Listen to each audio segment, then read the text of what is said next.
जानी टीवी देखने वाले सभी मुअज़्ज़ज़ दोस्तों को मेरी तरफ से अस्सलाम अलैकुम। दोस्तों, आज मैं आपको दुनिया के एक ऐसे मुल्क के बारे में बताने जा रहा हूँ जो ना सिर्फ दुनिया के सबसे छोटे मुल्कों की फहरिस्त में शामिल है, बल्कि इस मुल्क की हर बात अनोखी और चौंका देने वाली है। जी हाँ, ये मुल्क है टुवालू, जिसे आप सुबह के वक्त से घूमना शुरू कर दें तो शाम होने तक आप इस मुल्क का चप्पा चप्पा छान लेंगे। लेकिन दोस्तों, बात यहीं पर ख़त्म नहीं होती। आपको ये सुनकर हैरानगी होगी कि टुवालू में सिर्फ एक जेल है और जेल में सिर्फ एक कैदी कैद है। और दिलचस्प बात यह है कि उसे भी रोज़ाना चहलकदमी के लिए जेल से बाहर जाने की इजाज़त दी जाती है। कैदी कुछ घंटे बाहर की हवा में चहलकदमी करने के बाद वापस जेल के उसी कमरे में आ जाता है। सोचें, एक ऐसा मुल्क जहां जहाज़ के उतरने से पहले ऐलान करके लोगों से रनवे खाली करवाया जाता हो। एक ऐसा मुल्क जो अगले 50 साल में दुनिया के नक्शे से गायब हो सकता है। दोस्तों, आज की इस वीडियो में बातें करने को हमारे पास बहुत कुछ है, लेकिन वीडियो में आगे बढ़ने से पहले आप सभी नए देखने वालों से गुजारिश है कि हमारे चैनल जानी टीवी को सब्सक्राइब कर लें, ताकि दुनिया के अनोखे और हैरान कुन मुल्कों के बारे में आपसे कोई भी मालूमात मिस ना हो जाए और आपको हर वीडियो सबसे पहले मिलती रहे। दोस्तों, टुवालू की अगर हम तारीख की बात करें तो ये छोटा सा मुल्क हज़ारों साल पुराना है। लगभग 3000 साल कबल की बात है जब जनूबी बहरुल काहल के वो लोग जो समुंदर में सफ़र करने के माहिर थे, इन जजीरों तक आ पहुँचे। ये लोग अपने वक्त के अजीम मल्लाह थे जो सितारों, हवाओं और समुंदर की लहरों को देखकर रास्ते तलाश करते थे। वो ना सिर्फ इन जजीरों पर आकर आबाद हुए, बल्कि उन्होंने यहाँ अपनी एक मुनफरिद सकाफत भी कायम की। ये सकाफत आज भी टुवालू की पहचान बनी हुई है। 1819 में एक बरतानवी बहरी जहाज़ यहाँ पहुँचा। बरतानवियों ने इस जजीरे पर कब्जा करके इसको एलिस आइलैंड का नाम दिया, लेकिन यहाँ के मुकामी लोग अपनी ज़मीन को हमेशा इसी के रवायती नाम टुवालू से पुकारते थे, जिसका मतलब है 8 खड़े जजीरे। फिर सन 1892 में बरतानिया ने इन जजीरों को अपनी नौ आबादी बना लिया और इसे बरतानवी साम्राज्य का बाकायदा हिस्सा बना दिया। इस दौरान टुवालू के लोग अपनी ज़मीन के मालिक होते हुए भी खुद मुख्तार नहीं थे। इनके वसाइल और ज़मीनों पर बरतानवी हुक्मरानों का कब्ज़ा था। दूसरी जंग अजीम के बाद जब दुनिया के बेशतर मुल्क बरतानिया से आज़ादी हासिल कर चुके थे, तो यहाँ के मुकामी लोगों ने भी आज़ादी की तहरीकें शुरू कर दीं। सन 1974 में टुवालू के लोगों ने एक रेफरेंडम के ज़रिए बरतानिया को वाज़ेह पैगाम दिया कि वो अपना मुस्तकबिल खुद संवारना चाहते हैं। आखिरकार 1 अक्टूबर 1978 को टुवालू ने बरतानिया से आज़ादी हासिल की और दुनिया के आज़ाद मुल्कों में शामिल हो गया। ये वो लम्हा था जब इस छोटे से मुल्क ने अपनी शनाख्त, अपनी सकाफत और अपने हक़ खुद इरादियत को दोबारा हासिल किया। इस मुल्क का सियासी निज़ाम कुछ यूँ है कि बरतानिया के बादशाह या मलका को सरबराह रियासत माना जाता है, लेकिन उनकी नुमाइंदगी के लिए एक गवर्नर जनरल यहाँ पे मुकर्रर होता है, जो ज़्यादातर उसके रस्मी फ़राइज़ इंजाम देता है। असल इख्तियारात वज़ीर आज़म के पास हैं, जो पार्लियामेंट के सिर्फ 15 अरकान के वोट से मुंतखब होते हैं। सोचें, सिर्फ 15 लोग मुल्क की सियासत का फैसला करते हैं। यहाँ की एक और हैरत अंगेज़ बात है कि टुवालू में कोई सियासी जमात नहीं है। जी हाँ, कोई सियासी जमात नहीं है। उम्मीदवार आज़ाद हैसियत से इंतखाबात में हिस्सा लेते हैं। जीतने के बाद वज़ीर आज़म का इंतखाब किया जाता है। यहाँ इंतखाबात हर 4 साल बाद होते हैं, जो अमूमन शफाफ और पुरअमन होते हैं। फूनाफूटी आइलैंड पे वाक़या फूनाफूटी इस मुल्क का दारुल हुकूमत है। यही मेन जजीरा है। इस मुल्क की आबादी भी यहाँ पर ही आबाद है। इस जजीरे की लंबाई एक तरफ से दूसरी तरफ 20 किलोमीटर है और इस जजीरे की औसतन चौड़ाई 400 मीटर या इससे कुछ ज़्यादा है। कुछ तो जगह ऐसी हैं जहाँ दोनों तरफ से पानी चढ़ जाए तो गुज़रगाह भी बंद हो जाती है। फूनाफूटी के बाद वाइतोपू इस मुल्क का दूसरा बड़ा जजीरा है, जहाँ लगभग 1100 अफराद आबाद हैं। ये मुल्क अपने रकबे के एतबार से दुनिया भर में 192 नंबर पर गिना जाता है और 11,900 अफराद की आबादी के साथ ये दुनिया के 194 नंबर पर आने वाला मुल्क है। यानी आज़ाद मुल्कों में वेटिकन सिटी के बाद दुनिया का दूसरा सबसे कम आबादी वाला मुल्क यही है। दोस्तों, टुवालू की मईशत का सबसे बड़ा और अहम हिस्सा माहीगीरी है। ये मुल्क जो चारों तरफ से समुंदर में घिरा हुआ है, अपनी ज़िंदगी और मईशत के लिए समुंदर पर मुकम्मल इन्हिसार करता है। यहाँ के लोग सदियों से मछली पकड़कर गुजारा करते आए हैं। यहाँ के समुंदर साफ़ और मछलियों से भरे हुए हैं, जो यहाँ के लोगों के लिए रोज़गार, खुराक और तिजारत के लिए एक बड़ा ज़रिया भी हैं। यहाँ मछली पकड़ने के तरीके नस्ल दर नस्ल मुंतकिल होते आए हैं। मुकामी मल्लाह अपनी छोटी कश्तियाँ जिन्हें कानू कहा जाता है उनका इस्तेमाल करते हैं और एक ख़ास तकनीक के ज़रिए मछलियाँ पकड़ते हैं। यहाँ की ख़ास मछली जिसे टूना कहा जाता है ना सिर्फ मुकामी तौर पर खाई जाती है बल्कि बरामद भी की जाती है। ऑस्ट्रेलिया और न्यूजीलैंड जैसे ममालिक को ये मछलियाँ एक बड़ी मिकदार में भेजी जाती हैं जो टवालू की मईशत को मुस्तहकम करने में मदद देती हैं। दोस्तों, माहीगीरी यहाँ सिर्फ एक रोज़गार का ज़रिया नहीं है बल्कि ये लोगों की सकाफत और रवायात का हिस्सा भी है। माहीगीरी के दौरान गाने गाए जाते हैं, कहानियाँ सुनाई जाती हैं और बुजुर्ग नौजवानों को ये हुनर सिखाते हैं जिससे ये एक नस्ल से दूसरी नस्ल में रवायत ज़िंदा रहती है। ये बात बहुत ही कम लोग जानते हैं कि ये मुल्क फ़िशिंग लाइसेंस के ज़रिए अपनी मईशत में एक अहम किरदार अदा करता है।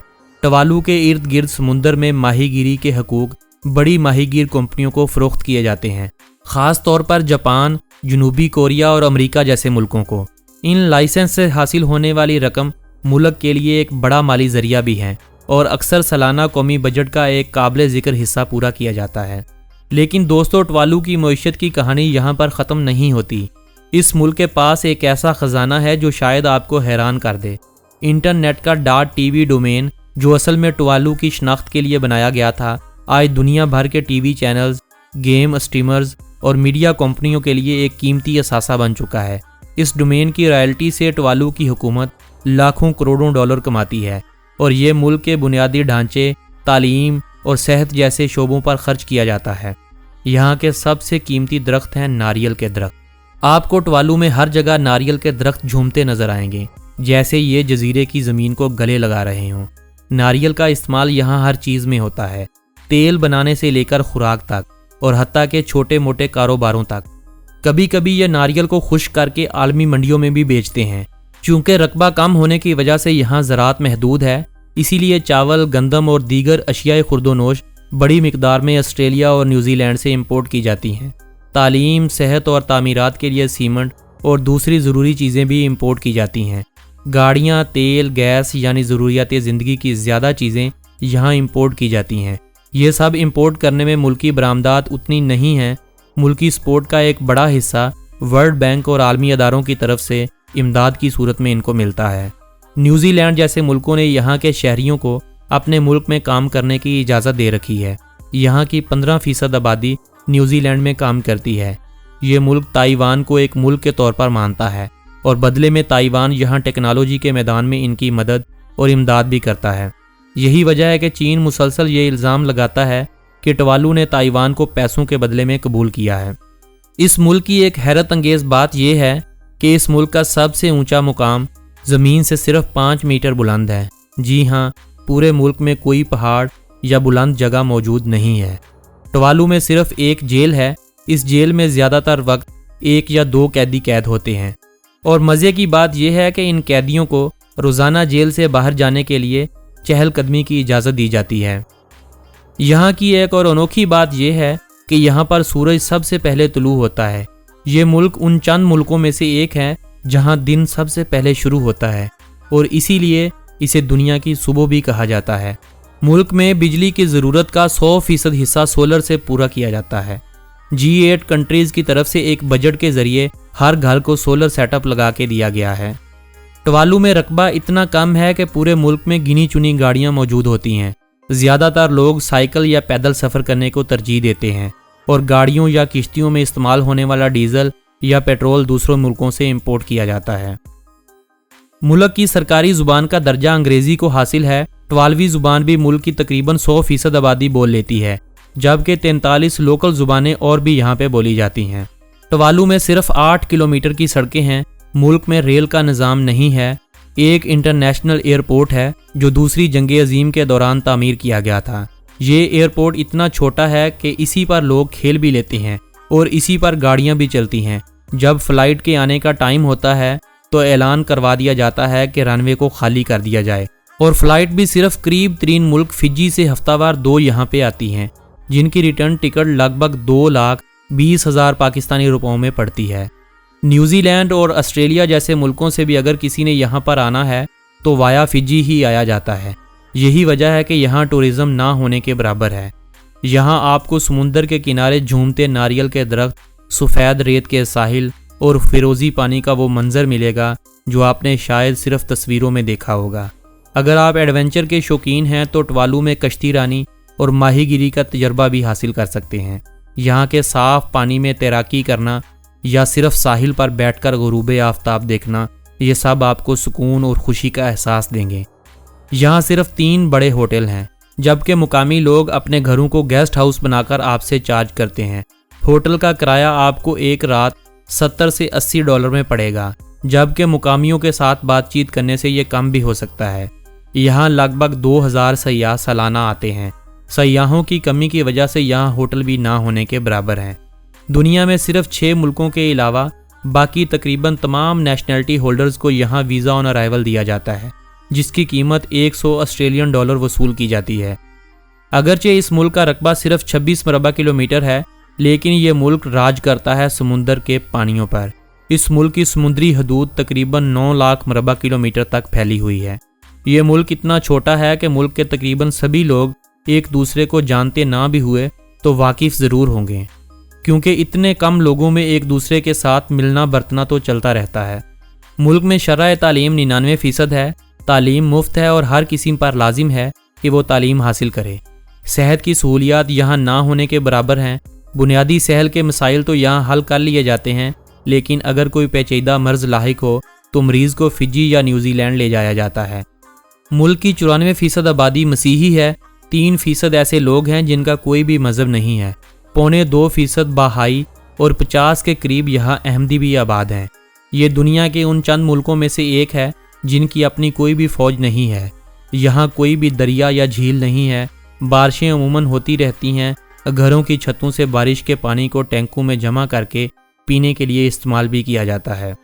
सरकारी सतह पर इस मुल्क में ट्रांसपोर्ट का कोई इंतज़ाम नहीं है। सवारी का सबसे बेहतरीन ज़रिया यहाँ आज भी साइकिल को माना जाता है।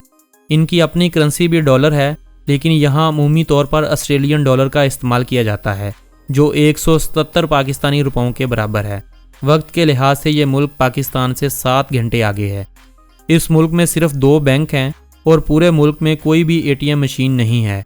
बैंकों में भी लेन देन बाय कैश होता है और मुल्की ख़रीदो फरोख्त में भी सारा काम बाय कैश होता है।